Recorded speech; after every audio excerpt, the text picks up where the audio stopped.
You need a 3.0 to get into most, chemistry, biochemistry, and biology majors, which to me is really challenging, especially if you have to work on the side, you have other things to take care of in your life. You want to be a very realistic person and see, my whole life is not dedicated to school. And you know what? Maybe I'm not as privileged as other people. GPA is very elitist, and we are not defined by a GPA.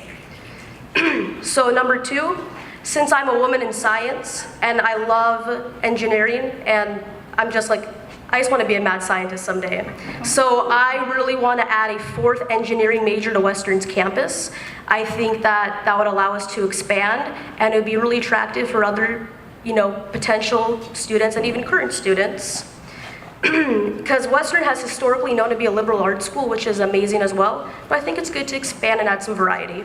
And number 3, I've heard this from hundreds of people, which is adding more sections of Psychology 301, which I've heard has been nearly impossible to get into, which really blows my mind. And I don't think that's right at all. And again, back to that question, 5 minutes ago, there's classes only being offered once a quarter, and it holds people back a year. That's not right. That's not the way it should be. So I want to add more sections of Psychology 301 to help out our psych students. Thank you. All right, so I am very passionate about this position. I've been learning about it all quarter, last quarter, and I believe that communication is a huge part of what this job does. And I've acquired that skill through my experience as the RHA VP of Public Relations and through my other leaderships in high school. I recently graduated as the president of my Future Business Leaders of America Club, the National Honor Society, and other clubs as well. And I believe that I can help make a difference. I want to make sure that all students have the opportunity to receive the education that they came here for. And I want to communicate between the students and faculty in order to create a more equitable and inclusive environment for everyone here. Finally, I know, like Fahren said, the GPA requirement on courses is just wrong.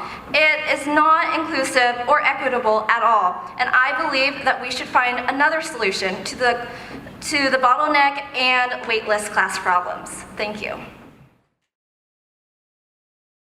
I think my main goal for if I get the position of Vice President for Academic Affairs is to really challenge what this position is all about. I will be sitting on 18 different committees, and that's for one person, that's, I can't represent all those committees with just me, I need to have collaboration with different offices, colleges, departments, faculty, students, administrators to work together on how Western can excel in academia. Like I said earlier, people don't usually enjoy their academics here, so how can we make that better? And then students spend thousands of dollars to be in this university, and there needs to be more accountability on how students can access academic help and resources. Like we said, our academic advising sucks, and I plan to have a strong and consistent dialogue with students about the ongoing issues and they're facing in their academic career. And and that's just my plan. I'm going to center student voices and demand for their continuous input in the decisions that the university make about the future, at Western. And most importantly, I plan to make these spaces to be inclusive and accessible to everyone, because we all know that those people who make the decisions are all the same kind of people, so we need to have more diversity and really question and they're making these decisions for us, but why do we got enough input for something that we are paying here for, that the education that we're getting here? So yeah.